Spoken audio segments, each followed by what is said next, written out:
if I told you that this forest is a person? And so is this river, and this mountain. And of course, this human, they're a person too. As Kiwis, we're known as being politically radical. We are boundary pushers, we are pioneers, we are disruptors. In 1893, we were the first country in the world to give all women the vote. And this is something that we are super proud of. But a lesser known fact is that we were also the first country in the world to give legal personhood to a natural feature. Te Urewera is a sacred and vast area of native rainforest. And in 2014, it was given all of the rights, powers, duties, and liabilities of a legal person, the first in the world. Overnight, the forest stopped being property and it started owning and controlling itself. In 2017, we followed up our own trailblazing by naming Te Awa Tupua, the Whanganui River, as the second natural feature in the world to have its identity acknowledged as a legal person. And just last year, in 2025, Mount Taranaki, that had long been considered a living and spiritual ancestor, was acknowledged as a legal person named Te Kāhui Tupua.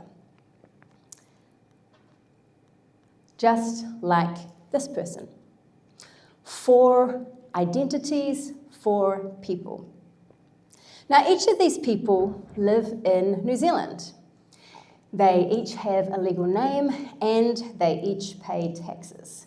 But these people are not all the same, because one of these people does not have full bodily autonomy. They don't have commercial agency, nor do they have the right to initiate their own legal proceedings.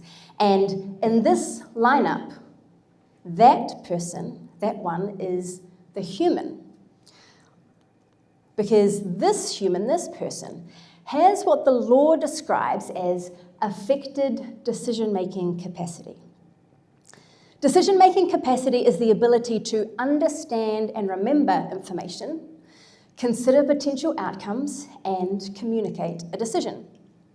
Many people may have this ability affected, perhaps due to brain injury, learning disability, experience of mental illness or distress, or dementia. And when this ability is affected, it is possible that they do not enjoy all of the rights, powers, duties, and liabilities of being a person. It's possible that they do not get to exercise the right of choosing where they live, or how they spend their money, or what their day looks like. It's possible that someone else exercises those rights on their behalf and in their best interests.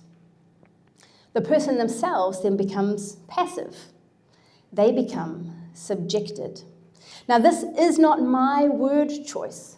Our law specifically refers to them as the subject person. If the forest, the river, or the mountain were to be called into court, they would be named a party to proceedings. When you are a party, you have standing. You are a participant in your own fate. But if a person with affected decision-making capacity were called into court, they would be named the subject of proceedings. They do not get to come to the party. They are acted upon. We're not sounding so politically progressive now, are we? But this is not just a New Zealand problem.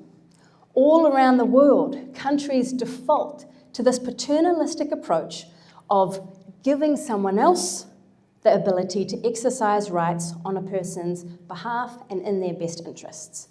In New Zealand, this someone else is called a guardian. In parts of the US, they're known as a conservator. And in the UK, they're called a deputy.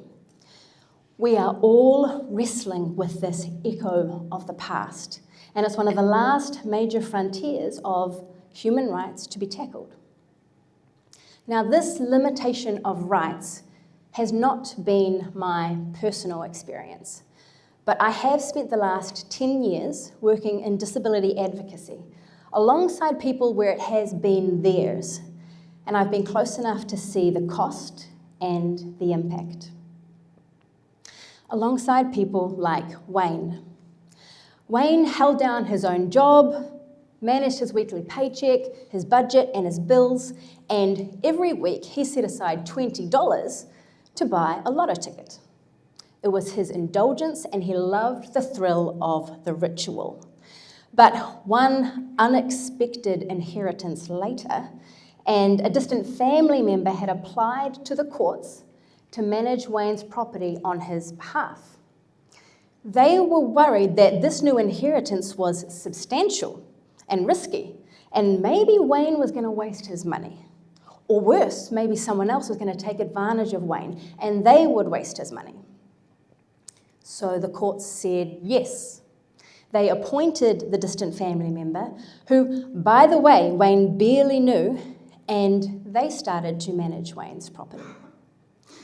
The banks would no longer take instructions from Wayne because someone else now held and exercised those rights on his behalf. And that family member managed not only the inheritance, but they also managed his weekly pay packet that he had looked after so well for so long. And it turns out that family member did not think that buying a lotto ticket every week was in Wayne's best interests. I've also been alongside people like Mary.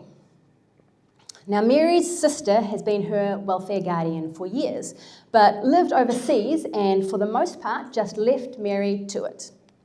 Mary lived independently, with some support in her community, and she was well known and popular with her neighbours.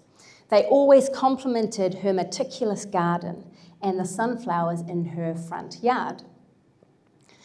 But then Mary had a bad fall, and her sister felt that her home was no longer safe.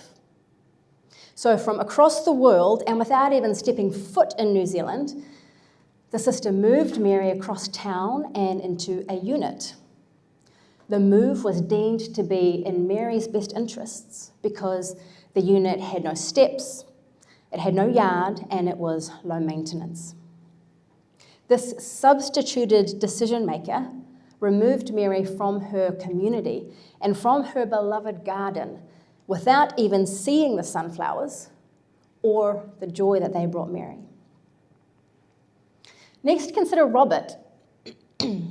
When Robert was just a toddler, the doctors told his mum that she should put him into an institution and throw away the key because he had a learning disability.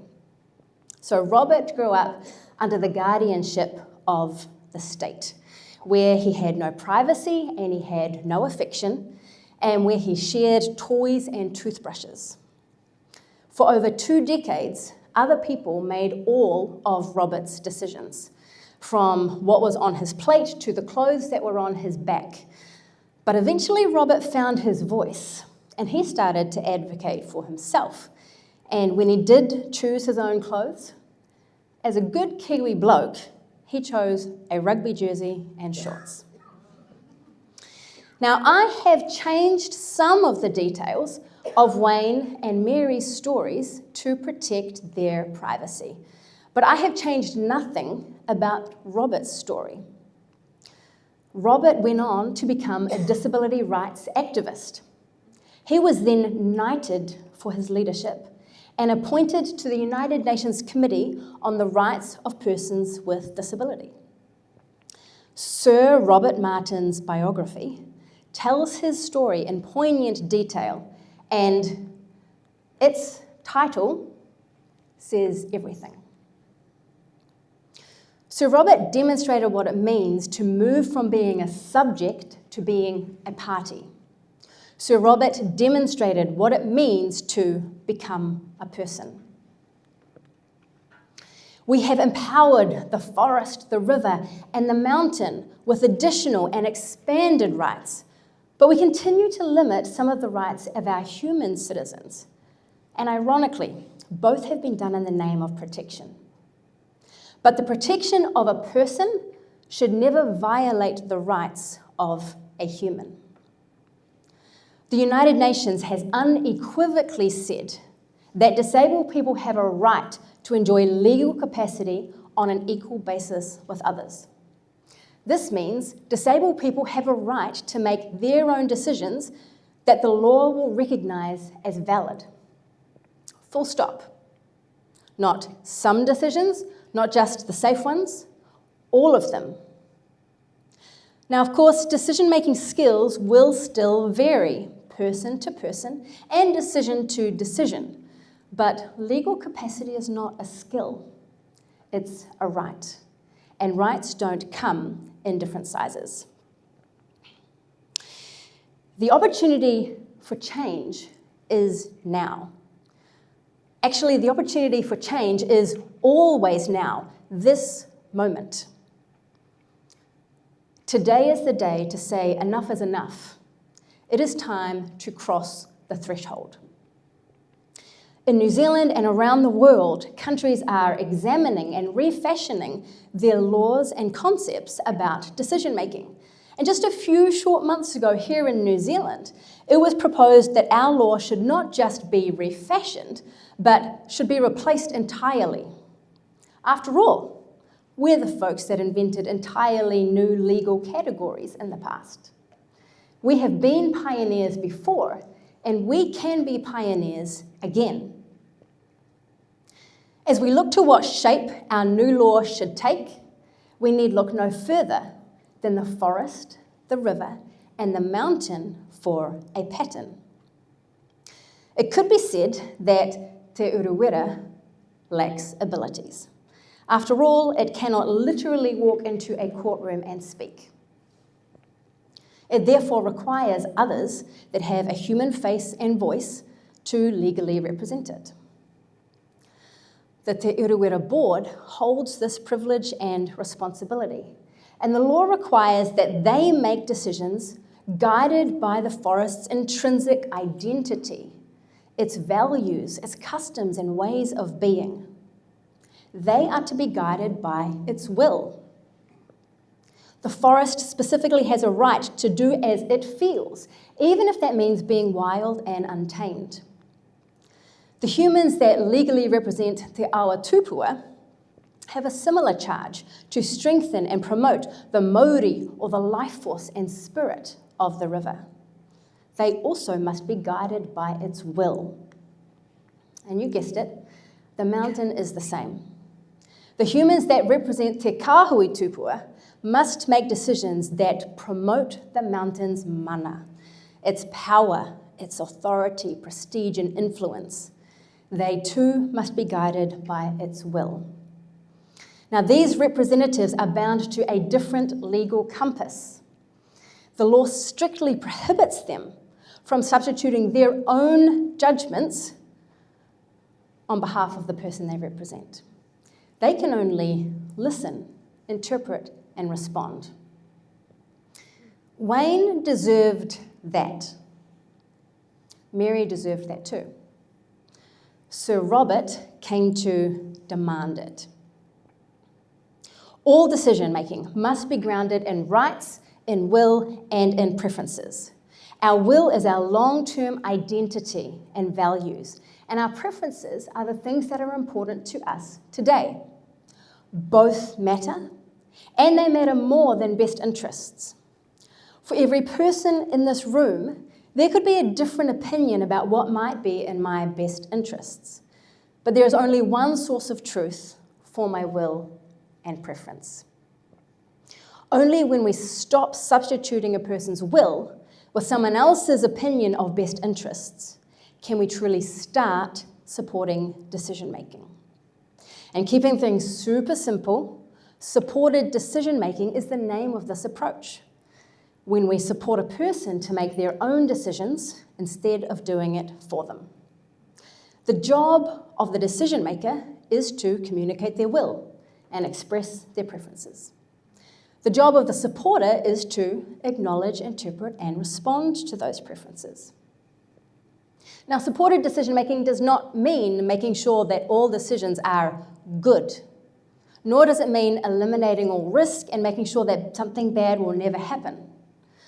Part of the right of being able to make your own decisions is also having the dignity of experiencing the outcomes of those decisions, even the negative ones.